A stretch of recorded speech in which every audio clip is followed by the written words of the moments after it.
우리가 왜 기도를 해야 될까? 기도는 우리에게 왜 필요한가? 라고 하는 그런 관점에서 말씀을 함께 나눌 텐데, 오늘 본문의 3절에 보니까 내가 너희를 생각할 때마다 나의 하나님께 감사하며 그랬어요. 그래서 첫 번째 기도는 감사의 조건을 찾게 만든다라는 거죠. 바울이 사역을 하면서 2차 선교 여행을 떠나게 됩니다. 그래서 하나님의 놀라운 역사를 통해 하나님의 교회가 하나씩 생겨나는데, 바울이 보는 관점에서 2차 선교 여행에서는 에베소라고 하는 그 지역, 소아시아라고 하는 그 지역, 그리고 이제 성경에 나오는 요한계시록에 나오는 7교회, 그 7교회가 모여 있는 그 근방 일대를 전도하는 것이 바울에게 있어서는 목표였습니다. 그래서 2차 선교 여행을 통해 가지고 소아시아 지역을 전도하고 싶었어요. 그래 가지고 복음을 전하려고 소아시아를 향해 가고 있었을 때에 하나님께서 환상을 보여주시는데, 여러분 잘 알고 있는 마게도냐 환상 들어보셨죠? 마게도냐 사람이 환상 가운데 나타나 가지고 뭐라고 하냐면 와서 우리를 도우라, 이렇게 이야기를 합니다. 그래서 복음을 전하는 그 방향이 어디를 향해 나가고 있었냐면 소아시아를 향해 나가고 있었는데, 이 소아시아 지역은 안디옥 교회에서 갈라디아 교회, 그 다음에 소아시아, 이렇게 가는 길이에요. 요렇게 가는 길이에요. 그런데 이 소아시아 지역을 가는 것을 하나님께서 마게도냐라고 하는 방향성을 설정했기 때문에 요렇게 가는 방향이 요렇게 위로 올라갑니다. 위쪽 지역으로 가게 되는데, 그 위쪽 지역이 마게도냐 지역이고, 그 마게도냐 지역 안에 존재하는 교회가 빌립보 교회다라고 할 수 있습니다. 그리고 2차 선교 여행을 통해 가지고 빌립보 교회가 개척을 하고, 그 옆 동네에 있는 데살로니가 교회가 개척을 되고, 그 아랫 동네로 내려오면 아덴이라는 지역에 갔다가 복음을 증거했는데, 거기서는 이제 약간의 교회를 짓지 못하는, 바울이 접근해 가지고 교회가 되어지지 않는 곳은 아덴 지역이었어요. 몇 사람은 믿기는 믿었지만 교회를 지을 만한 그런 상황이 안 되어서 거기서 나와 가지고 고린도 교회를 가 가지고 고린도 교회를 개척하게 되는, 이게 세계 교회가 생성이 되게 되죠. 그런 측면에서 보면 2차 선교 여행은 참으로 중요한 여행이다라고 할 수 있어요. 한 가지 우리가 더 기억하고 넘어갈 부분은 뭐냐면, 소아시아라고 하는 그 지역을 복음을 전했을 때에 복음이 전도가 되지 못하도록 하나님께서는 마게도냐 환상을 통해 가지고 아시아 지역을 떠나서 마케도냐, 유럽이라고 하는 그 지역을 향해 나가도록 만들었던 그 하나님께서는 왜 그러셨을까? 그리고 3차 선교 여행 때에 소아시아 지역, 에베소 지역에 복음을 전하게 돼요. 그러면 2차 선교 여행 때 하면 안 되고 왜 3차냐라고 할 수 있는데, 이제 3차라고 하는 그 지역을 통해 3차 선교 여행을 통해 가지고 바울은 이 지금 소아시아와 유럽 일대 그 헬라어권이라고 하는 그곳을 전도를 마감을 지으려고 하는 계획이 있었어요. 그래서 최종적으로 3차 아시아 지역에 있는 계시록에 있는 7교회가 분포되어 있는 그 근방 일대를 전도를 하면 헬라어권이라고 하는 그 지역을 전부 통틀어서 복음을 전도하게 되는 그런 결과를 가져오게 돼요. 그런데 우리가 한 가지 성경을 통해서 알 수 있는 부분은 뭐냐면, 3차 선교 여행을 하고 바울은 서바나, 저쪽에 있는 스페인, 오늘날로 말하면 스페인 지역인데 거기가 라틴어권이에요. 헬라어권을 마감을 짓고 라틴어 지역을 향해 복음을 전도해야지, 그런 계획을 가졌어요. 그리고 로마를 통해 가지고 로마로부터서 파송을 받아 가지고 로마 교회를 들렸다가 거기로부터 보냄을 받아 가지고 파송을 받아 라틴어 지역을 향하여, 라틴어권을 향하여, 스페인 지역을 향하여 복음을 전해야지라고 하는 그런 계획이 3차 선교 여행이 끝난 즈음에 그런 계획을 세웠단 말이에요. 그런데 소아시아 지역에 있는 이 사람들이, 거기에 있었던 사람들이 너무 극렬하게 유대인들이었고 극렬하게 율법주의자적인 사람들이었어요. 그리고 바울의 성향하고 유사한, 바울은 처음에 예수 믿을 때 어떻게 했어요? 예수 믿기 전에는 교회를 박해하고 예수 믿는 사람들을 잡아 죽였던 사람이죠. 그러다 보니까 바울과 같은 그런 성향을 가지고 있었던 사람들이 어디에 있었냐면 에베소라고 하는 그 지역에, 그 지역 일대에 분포되어 있던 사람들이 그런 사람들이에요. 얼마나 공격적이고 얼마나 집요한지, 바울을 죽이기 전에는 우리는 먹지도 않겠다 했던 사람들이 모여가지고 바울을 암살하려고 하는 시도를 2번이나 하게 됩니다. 그러니까 에베소 지역이라고 하는 이 지역을 하나님께서는 2차 선교 여행 때 만약 에베소 지역을 갔었다면 어떤 일이 일어났겠어요? 3차는 없었을 확률이 있죠. 왜냐하면 거기에 에베소 지역에 복음을 전하면 분명 교회는 세워져요. 에베소 교회가 세워질 거예요. 그런데 거기에 반대되는, 대항하는, 대적하는 대적자들이 생겨가지고 결국은 바울이 예루살렘에 갔다가 3차 여행 끝나고 잡혀서 로마로 압송되는 사건이 연결되면서 그것이 이제 사도행전이 끝나거든요.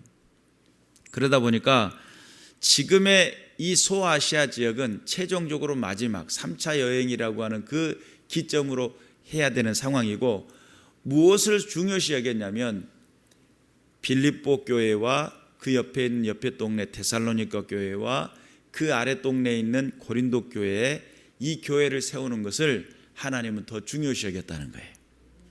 그리고 그 중요시 여긴 것을 통해 가지고 지금 마게도냐라고 하는 첫 번째 전도되어지고 세워진 교회, 특별한 교회죠. 성령이 역사하시는 교회죠.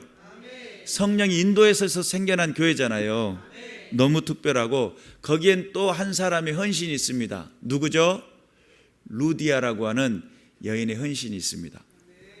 그래서 마게도냐 지역에 가가지고 복음을 전할 때에 루디아라고 하는 한 여인이 강가에서 기도하는 기도처에서 기도를 했어요. 당신은 회당을 만들 때는 회당을 만들 수 있는 구성원이 있어요. 그 구성원의 숫자가 차지 않으면 회당을 만들 수 없는 상황이에요. 그러면 회당이 없는 상황에서는 어떻게 하게 되냐면 그 사람들은 기도처라고 하는 기도처에 가서 기도를 하게 되는데, 당시 기도처는 주로 강이 흐르는 지역, 그런 강가에 가가지고 기도를 하는 습성이 있었어요. 그러다 보니까 사람들이 서로 사인은 주고받는 것은 없었지만 기도처를 찾다가 와가지고 강가에서 모여서 기도를 하고 있어요. 당신은 어느 지역 사람이요, 어느 지파 사람이요, 어디 있다가 온 사람이요, 이런 서로 거기에서 이제 암암리에 만나게 되고, 거기서 우리 함께 모여서 기도합시다 라고 해가지고 기도 함께하는 구성원이 모이게 되면 회당을 만들 수가 있게 돼요. 그런데 바울이 찾아갔던 그 마게도냐 지역에는 회당이 없었던 것 같아요. 그러다 보니까 기도처를 전전긍긍하다가 누구를 만나게 되냐면 루디아라고 하는 여인을 만나는데, 이 사람은 오늘날로 말하면 비단 장사, 옷감을 장사하는 사람이었어요. 그래서 그 옷감을 주는 창고도 넓고 막 그랬었던 것 같아요. 그래가지고 이 루디아를 만나고 복음을 전했는데, 루디아의 마음속에 하나님을 향한 기대함과 하나님을 역사하심을 소망하는 그 마음이 있었는지 예수 그리스도의 복음을 정확하게 받아들입니다. 그리고 세례를 받게 되고, 내가 예수 믿는 자로 여긴다면 우리 집에 들어와서 유하라 라고 하면서 가정교회가 시작이 돼요. 작은 교회가 가정으로부터 시작을 하는데, 한 사람의 믿음의 헌신, 성령의 강권적인 역사, 교회가 특별하죠. 엄청 특별합니다. 그래서 바울이 생각할 때, 너희를 생각할 때마다 나의 하나님께 감사하며, 그래요. 여기에서 감사의 조건은 성령의 인도하심을 따라 한 사람을 만났는데 믿음의 헌신자. 그러니까 다른 교회하고는 좀 달라요. 어떻게 다르냐면, 다른 교회는 바울의 헌신, 바울의 수고, 바울의 역사 이런 개념으로, 바울이 심고 물을 주고 이런 개념으로 교회들이 성장하는데, 여기에는 한 사람의 믿음의 헌신자, 동역자가 생긴 거예요. 그러니까 교회의 구성원이 어떤 마인드를 가지고 예배당의 구성원이 되어 있느냐에 따라서 그 교회의 어떤 방향성도 달라져요. 루디아의 헌신으로 시작된 교회는 다른 교회하고 좀 비교가 될 정도로 정말 바울 사역에 관심을 갖고 바울 사역에 선교 헌금을 드릴 줄 아는 교회로 성장하게 됩니다. 다른 교회는 바울이 천막을 짓고 노력해 가지고 교회를 만들어가는 관점이었는데 빌립보 교회는 헌신으로 시작했잖아요. 그러다 보니까 헌신하는 것이 당연시 여겨진 거예요. 그러잖아요. 누군가가 앞에서 본을 보이는데 막 믿음의 헌신을 하고 있어요. 바울이 생각하는 복음과 같이 자기의 가정의 문을 열어두고 함께 들어와 그 가정 안에서 예배를 드리는 예배의 초소가 되게 했다. 쉬운 일 아니잖아요. 헌신으로 시작한 교회이다 보니까 자연스럽게 어떻게 돼요? 거기에 새로운 신자가 앞에서 헌신하는 사람의 모습을 보면서 어떻게 해요? 나도 예배는 이렇게 하는 거야? 신앙생활을 이렇게 하는 거야? 그러면서 헌신이 되겠죠. 그러다 보니까 다른 교회와는 달리 빌립보 교회는 바울 사역이라고 하는 선교 사역에 적극적으로 동참하고 선교 예물을 함께 드릴 줄 알았으며 때를 따라 상황에 맞춰 바울을 돕는 교회로 성장하게 됩니다. 그러니까 바울이 생각할 때 어떤 생각이겠어요? 하나님의 나라를 위해, 하나님의 복음을 위해 내가 이렇게 하나님의 나라를 세워나가려고 노력하는데 너희는 생각할 때마다 감사가 넘쳐난다는 거예요. 대단하다.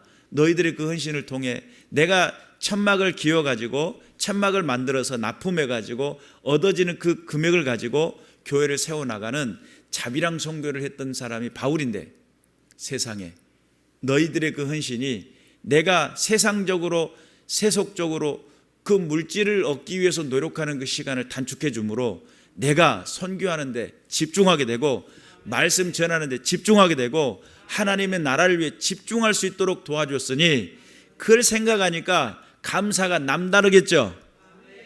그런 감사죠. 하나님께 감사의 조건을 찾게 만드는 그런 교회였다.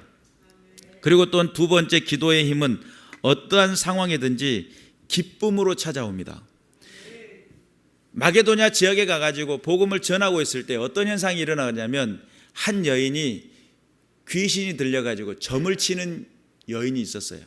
이 귀신 들리면 점 보죠. 요즘 TV에서도 무엇이든지 물어보세요 가지고 남자들이 분장해가고 여자처럼 해갖고 앉아가지고 상담하고 앉아있고 그런 프로들이 있잖아요. 이제 강모 씨부터 시작을 해갖고 계속적으로 연기를 지금 이모 씨와 서모 씨가 지금 그걸 하고 있잖아요. 그러면 그것은 이제 점을 보는 것들인데 귀신이 들리면 점을 보는 것이 맞습니다. 점 보는 게 맞아요. 그 일상생활 속에 어느 정도 수준에 맞아요. 그래 맞다 보니까 점 보는 사람들이 거기서 좀 알아맞혀 보려고, 앞으로 나의 미래는 어떤 것이 알아맞혀 보려고 찾아가는데 결국 그 알아맞히는 곳은 종착점이 어디예요? 지옥이에요, 지옥. 귀신의 점은, 그 귀신의 사술은 결국은 사람의 마음을 빼앗고 그들의 영혼을 혼탁하게 분탕질을 하고 결국은 영원한 멸망의 자리로 이끌어가는 것이 귀신의 역사예요. 그래서 우리가 명확하게 볼 줄 아는 진리 안에 서려고 하는 그런 부분들이 반드시 필요합니다. 중요한 시점마다 중요한 시기마다 예배당에 나와서 예배를 드리고 점집에 찾아가시는 권사님들이 그렇게 많다죠. 그래서 권사님 가방 들고 와가지고 안에는 성경책 들어있고 그리고는 점 보러 와요. 그런 분들이 많다고 그래요. 그래서 예전에 다니엘 기도회 때 그 간증하러 나오신 무당이었던, 정말 진짜 작두를 탈 정도의 그런 강신무였던 그 사람이 예수를 믿고 변화돼서 새 사람이 됐는데 그분 간증 가운데 나와요. 주일날 그렇게 성업이 된답니다. 예배 드리고 난 다음에 찾아오는 그 신자들 때문에 그렇게 성업에 줄 서가지고 그렇게 된답니다. 그러니 그들의 중심 속에 예수가 계셔요, 안 계셔요? 안 계실 확률이 많죠. 도대체 그래서 그 수능 시험 볼 때쯤 되면 더 많아진답니다. 문제식, 우리 손주가 대학에 입학할까요, 안 할까요? 이렇게 물어보러 간대요. 그럼 막 흔들면서 사도행전 16장에는 귀신 들린 여자가 등장을 해요. 그래가지고 이 귀신 들린 사람들이 무엇을 보냐면 하나님의 사람인 것을 명확히 알아버려요. 특히나 귀신 들린 사람은 귀신이 역사를 해서 딱 보면 저 사람이 진짜 신앙자인가 신앙자가 아닌가를 더 잘 알아요. 긴가민가 하고 있는데 귀신을 보고 너는 아니다 이렇게 이야기할 수도 있고 너는 진짜 하나님의 사람이구나 이야기한다는 거예요. 그러니까 바울을 보면서 얼마나 옆에서 난리 부르스를 쳤어요.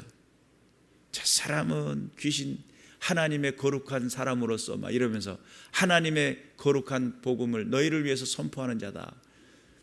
얼마나 옆에서 그러니까 바울이 견디다 못해 나사렛 예수 이름으로 쫓아불죠.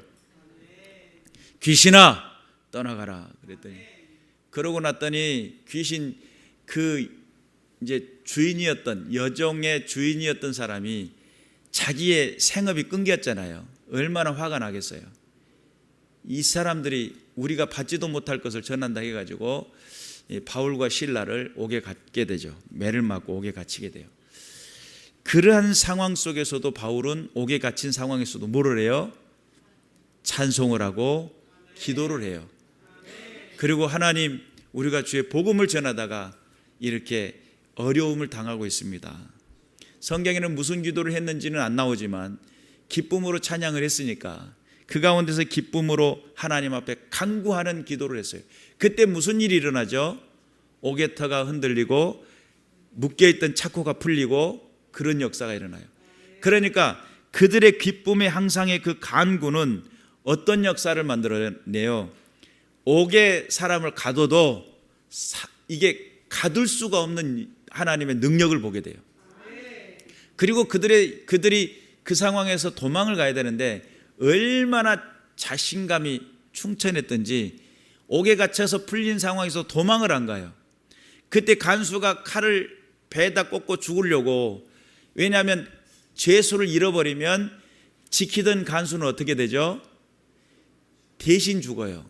그러니까 저들의 손에 내가 죽느니 차라리 내가 자살하겠다 하고 칼에 엎드리려고 하는 순간 안에서 형제여 그럽니다. 얼마나 놀랬겠어요. 어머 소름, 너는 누구냐? 그 안에 있는 너는 누구냐? 도대체 당신은 어떤 신을 섬기고 있길래 그렇게 평안할 수 있으며 당신이 알고 있는 그 믿음이 도대체 무엇이길래 그 수없는 얻어 터지는 그 순간에서도 기쁨의 찬양을 드리고 그런 기도를 할 수 있느냐는 거죠. 네가 믿는 하나님이 도대체 누구기에 내가 어떻게 하면 당신과 같이 구원을 받을 수 있겠소? 라는 질문을 합니다. 그때 바울이 뭐라고 그러죠? 주 예수를 믿으라. 그리하면 너와 내 집이 구원을 받게 될 것이다. 그날 간수가 예수 믿기로 작정을 하고 세례를 받으며 그 온 가족이 구원을 받았다라고 하는 사건입니다. 그러니까 기도의 힘은 어떤 거냐면 어떠한 상황에 있든지 기쁨을 주는 힘이라는 거예요. 여러분 안에 진정한 예수가 계십니까? 예수 믿는 믿음이 있으십니까? 여러분의 삶과 환경과 조건과 그런 것들 상황에서도 이길 수 있는 기쁨이 있으십니까? 감사의 능력이 있으십니까? 오메 나는 죽겠네, 나 이러다 꼼빡 죽을 뻔했네, 그런 게 아니라 어떤 상황에서도 기쁨의 찬송이 끊어지지 않고 하나님 앞에 간구하는 기도의 힘이 멈춰지지 않는 그런 믿음 위에 서 있느냐 이 말이에요. 죽을 것 같은 믿음이 아니라 살 것 같은 믿음, 정말 포기할 것 같은 믿음이 아니라 그분은 살아계신다, 역사하신다 라고 하는 신앙적 고백이 있느냐는 거죠. 기도는 상황에서 이기는 기쁨이라는 사실을 믿으시길 바랍니다. 세 번째로 기도는 기대하고 믿음의 꿈을 꾸게 합니다. 6절의 말씀에 보니까 너희 안에 착한 일을 시작하시는 이가 그리스도 예수의 날까지 이루실 줄을 우리는 확신하노라. 기도를 하면서 그들을 바라봤더니 너희 안에 착한 일을 시작하셨을 때부터 알았다는 거예요. 그리고 그것이 어디까지요? 예수의 날까지, 장차 재림하시는 그 순간까지 그 일들을, 그 착한 일들을 이루어 나가실 거라는 믿음과 확신이 생기는 거예요. 여러분들 기도하게 되면 기대하는 마음이 생깁니다. 왜 그럴까요?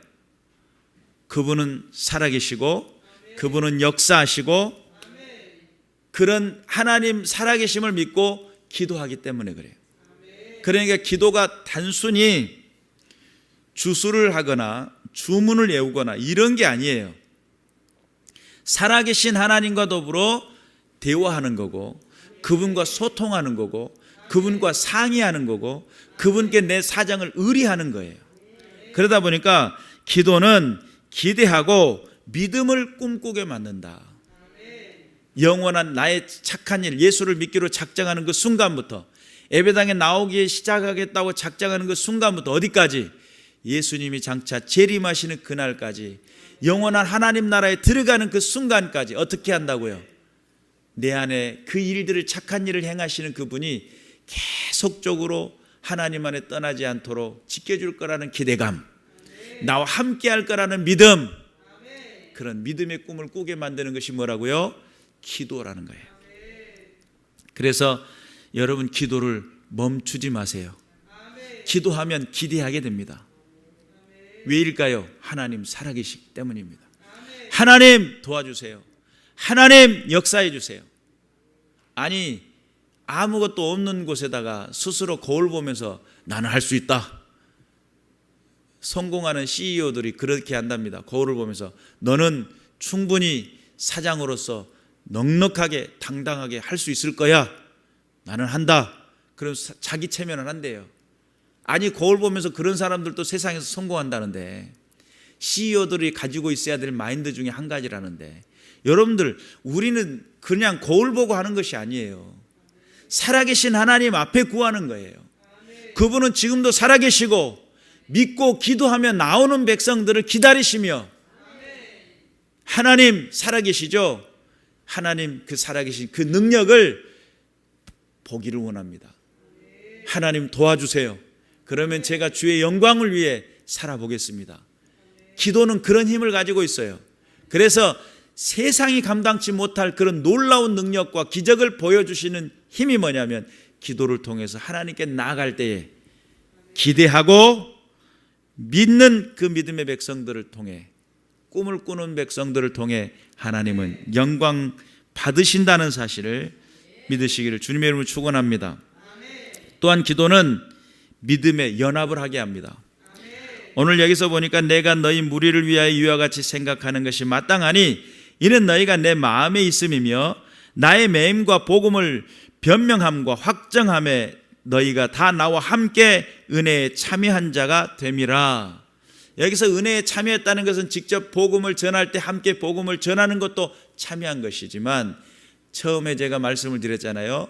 바울 사역에 선교헌금을 드리기 시작한 교회가 1번 빌립보 교회였다는 거예요.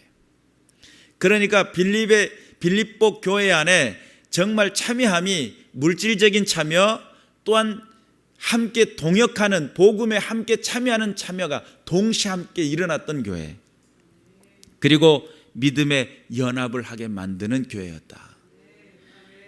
여러분들 우리는 안전한 것을 원하잖아요. 평안한 것을 원하고 내게 해가 되는 것을 싫어하는 경우들이 많습니다. 그런데 이 복음을 전하는 이 자리는 보니까 바울의 삶에 보니까 해가 되는 것이 너무 많았어요. 하나님의 복음을 전하려고 나가면 반대자가 생기고 반역자가 생기고 배반자가 생기고 대항하는 사람들이 생겨나더라는 거예요. 왜 그럴까요? 복음을 전하는데 왜 반대자들이 생기는가라고 봤더니 거기에 반대자들은 너희를 미워하는 것이 아니고 곧 나를 미워하는 것이다. 세상이 악한 영 어둠의 권세가 우리들 안에 있는 예수 그리스도를 미워하다 보니까 결국은 어떤 현상이 생겨나냐면 예수를 붙들고 있으면 우리를 죽이겠다는 거예요. 너 예수 믿어요. 너 오늘 지금 예수를 부인하면 내가 너를 살려줄게. 6.25 때 일어났던 일들이잖아요. 예수님 액자 바닥에 놓고 밟고 지나가면 내가 살려줄게. 그걸 밟지 못하니까 거기서 순교했던 사람들이 얼마나 많아요. 예수 이름을 포기하면 살려주겠다는 거예요. 그러나 예수 이름을 포기하지 않으면 어떻게 한다는 거예요? 죽이겠다는 거죠. 우리 6.25 우리 대한민국에 있었던 이야기들이에요. 이게 오늘날은 예수 믿는다고 예배당에 나간다고 할 때 누구 간섭 안 받고 내가 나가고 싶으면 나가고 안 나가고 싶으면 안 나가고 이런 정도 수준이잖아요. 수준이 엄청 떨어지고 약화돼 버렸는데, 그러나 정말 예수를 믿는다라고 하는, 제대로 믿기 시작하면 반대에 부딪힐 수 있고 또한 대항하는 자들이 생겨날 수 있어요. 여러분 정신 차려서 예수 믿어야 됩니다. 그때에 함께 믿음에 연합하는 사람들, 여기에서 나의 매임과 복음을 변명함과 확정함이라고 하는 이 상황 속에는 바울의 인생 속에 예수 복음을 전할 때 매였다는 것은 감옥에 갇혔다는 이야기예요. 그리고 또한 변명할 때, 여러분 예수 그리스도의 복음을 변명할 때 얼마나 많은 구타를 당했잖아요. 그럼에도 불구하고 그 예수님은 살아계신다는 거예요. 그 살아계심을 알기 때문에 나는 그분을 배반할 수 없다는 거예요. 배반하지 않으니까 얻어 터지는 거죠. 배반하면 너는 나와 똑같아, 때릴 필요도 없는데 세상과 다르니까, 악한 영 어둠의 권세와 다르니까 계속적으로 반대하고 공격하는 거예요. 그럼에도 불구하고 예수 이름으로 이기시기를 주님의 이름으로 축원합니다. 그래서 기도하는 사람들은 무엇을 할 수 있냐면 믿음의 연합을 할 수가 있어요. 빌립보 교회는 함께 기도하고 함께 연합하는 교회였다. 믿으시길 주님의 이름으로 축원합니다. 또한 기도는 마음에 품는 사랑을 하게 한다. 입으로만 사랑이 아니라 마음에 품는 사랑을 하게 한다. 그래서 8절에 보니까 내가 예수 그리스도의 심장으로 너희 무리를 얼마나 사모하는지 하나님이 내 증인이시라 그랬어요. 바울의 인생 속에 빌립보 교회를 생각하니까 동역도 가능하죠. 합력하여 교회도 세워졌죠. 정말 성령의 능력을 통해서 이루어졌죠. 얼마나 마음에 감동이 되는지, 내가 너희를 사랑할 때 그리스도의 심장으로 너희 무리를 얼마나 사모하는지 내 증인이라는 거예요. 그게 마음에 품는 사랑을 하는 거예요. 여러분 누군가를 위해서 중보해 보세요. 하나님 도와주세요. 그 사람이 요즘 어떤 일들 때문에 너무 힘들어하는데 하나님 그의 마음을 지켜주세요. 그가 하나님의 사람으로서 흔들리지 않게 도와주세요. 하나님께서 그를 도와주시고 축복하셔서 함께 예배하고 함께 동역하고 주님의 영광을 위해 쓰임받는 믿음의 사람이 될 수 있도록 도와주세요. 여러분 그렇게 기도하는 동안에 눈물 나는 사람이 있어요. 기도할 때 내 마음을 거기에 함께 쏟아붓고 그의 삶의 인생 속에 깊이 관여하며 하나님 그가 잘못된 선택을 하지 않도록 지켜주세요 라고 기도할 때 그를 마음에 품고 기도하는 그 중보는 마음에 품는 사랑이에요. 사랑이 없으면 중보가 돼요? 천만의 말씀 만만의 콩떡이죠. 고드름 잡고 얼음 없는 소리죠.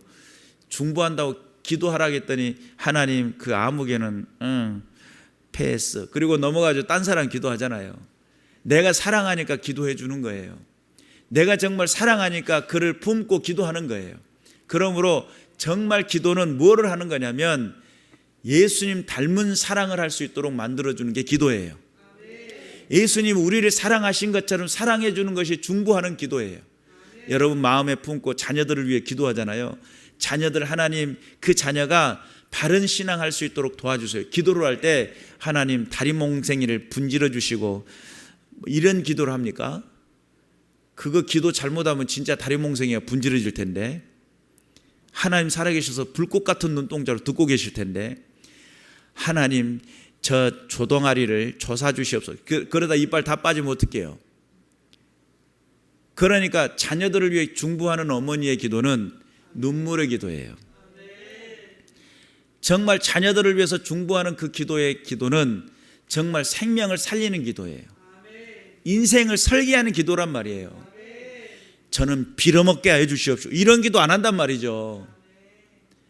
대학을 앞에 두면 대학에 합격하게 해주시고, 직장 앞에 두면 직장에 합격하게 해주시고, 어떤 문제가 생기면 해결되게 해주시고, 해결하는 기도고 형통하는 기도고 세우는 기도란 말이에요. 그러면 중보라는 것이 정말 마음에 품고 사랑하는 것이 중보의 힘이에요. 여러분 그러니까 기도해야 되겠죠. 기도를 하면 진정한 예수님의 그 사랑에 근접한 마음의 상태, 기도의 상태까지 나가고 자라게 돼요. 믿으시기를 주님의 이름으로 축원합니다. 그리고 또한 여섯 번째로 기도는 축복을 심는 능력입니다. 오늘 9절 이하에 보니까 내가 기도하노라 너희 사랑을 지식과 모든 총명으로 점점 더 풍성하게 하사, 그렇게 이야기를 해요. 여기서 사랑이라는 단어가 아가페인데, 하나님으로부터 받은 그 아가페의 사랑을 그래요. 그러면 지식과 모든 총명이라고 그래요. 지식이라는 단어가 에피그노시스인데, 이 에피그노시스는 인식이라는 단어이고 완전 식별이라는 단어예요. 그러면 하나님의 받은 그 사랑을 완전하게 인식할 뿐만 아니라 완벽하게 식별하는 거예요. 이해가 되시죠? 총명함이라는 개념도 식별하는 개념이에요. 그렇게 봤을 때 우리가 하나님의 사랑을 받았는데도 모르고 지나갈 때가 너무 많아요. 내 코끝에 호흡이 있는 것도 하나님의 은혜인데도 모르고 내가 건강하니까 이렇게 착각할 때가 많아요. 그러다가 건강을 한번 딱 하나님께서 치시면 건강 때문에 내가 자유롭게 활동할 수 있었던 것이 얼마나 감사한 일인지 알겠죠? 그러니까 여기에서 하나님의 사랑이 나를 어떻게 보호하시고 어떻게 축복하셨는지를 안다는 것은, 그것을 인식하고 식별한다는 것은 너무 중요한 이야기예요. 그러니까 여러분 기도를 통해서 하나님의 은혜가 될 수 있도록, 하나님이 베푸신 그 사랑이 사랑이 될 수 있도록, 하나님이 나와 함께 하신 것이 감사가 될 수 있도록, 이것을 식별하고 이것을 완전히 식별하고 인식한다는 것이 얼마나 중요한 일인지. 그 바울은 기도를 하면서 내가 너희를 위해서 기도하는데 너희에게 베푸신 그 사랑이 이제는 완전하게 우리가 알아듣기 쉬운 말로 깨닫기를 원한다는 거예요. 너 그 사랑을 어떻게 받았는지 깨달아라 라는 거예요. 그런데 그것이 점점 더 풍성하게라는 거예요. 풍성하게라는 말은 그 자체로 넘치는 걸 말하는데, 너희가 그 깨달은 그 깨달음이 점점 넘쳐나기를 원한다는 거예요. 여러분, 주님의 그 사랑을 세어보아라.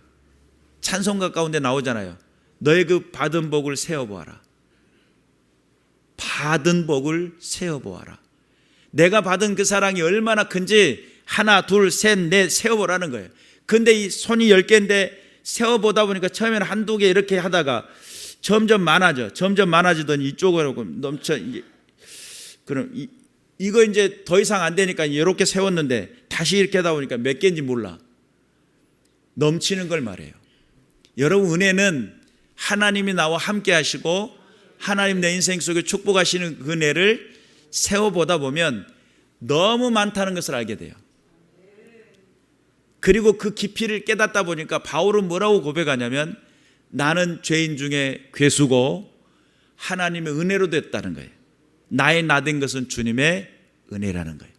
그러니까 내가 앉고 일어서는 것도 주님의 은혜고, 내 코끝에 호흡이 있는 것도 주님의 은혜고, 내가 능력 있다고 생각하는 그 모든 재능마저도 은사라는 개념이에요.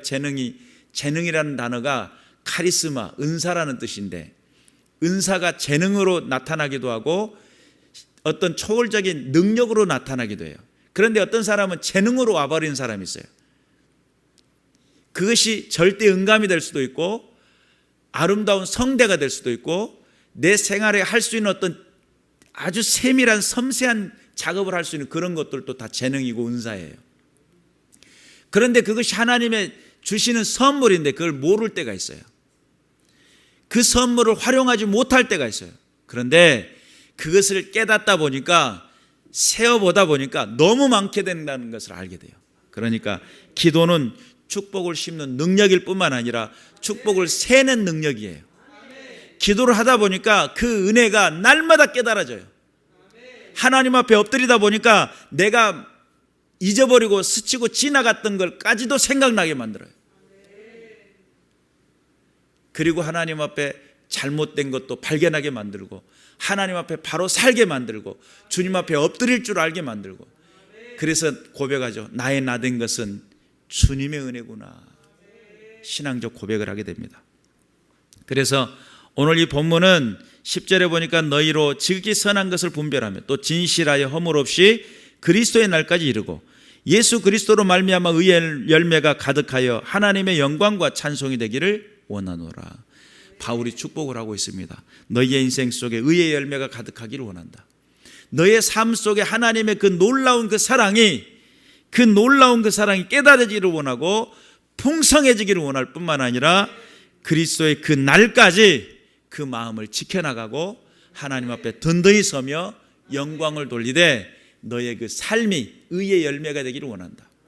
요한계시록 18장에는 그러죠. 성도의 옳은 행실, 세마포를 입는다는 거예요.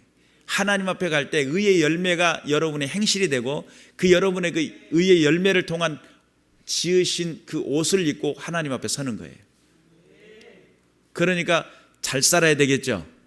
근데 그 잘 살기 위해서는 어떻게 해야 된다고요? 하나님 앞에 기도해야 된다고요. 그래서 하나님 예수 그리스도를 떠나서는 너희가 아무것도 할 수 없다는 거예요. 예수 그리스도 안에서 진정한 회복이 일어나고 진정한 자녀의 권세가 일어나고 진정한 하나님의 놀라운 역사가 나타나며 그 놀라운 사랑을 누리며 살아갈 수 있는 힘을 받게 된다는 사실을 믿으시기를 주님의 이름으로 축원합니다. 그래서 오늘도 기도의 필요성에 대한 6가지 이야기를 함께 나눴는데 여러분의 삶에 깨달아지시길 바라고 하나님 앞에 이제 내가 기도하는 삶을 살아야지. 하나님 앞에 요구하는 삶, 자녀이니까 요구가 가능합니다. 그리고 자녀이니까 부모님과 더불어 상의가 가능합니다. 의뢰한다라고 하는 것은 뭐냐면 하나님 이거 좀 도와주세요 라고 하는 게 의뢰예요. 내 문제가 이런 건데 하나님 이거 좀 들어주세요. 이게 의뢰예요. 그러니까 기도한다라고 하는 삶은 하나님과 상의하는 삶이고 하나님께 나간다라고 하는 것은 하나님의 은혜를 바라고 기대하고 소망하는다는 뜻이에요. 믿음 안에 승리하시길 바라고 기도하는 백성들 되시길 바라고 기도를 통해 하나님 앞에 그 놀랍게 준비된 그 축복을 누리는 믿음의 군사들 되시기를 주님의 이름으로 축원합니다. 기도하겠습니다.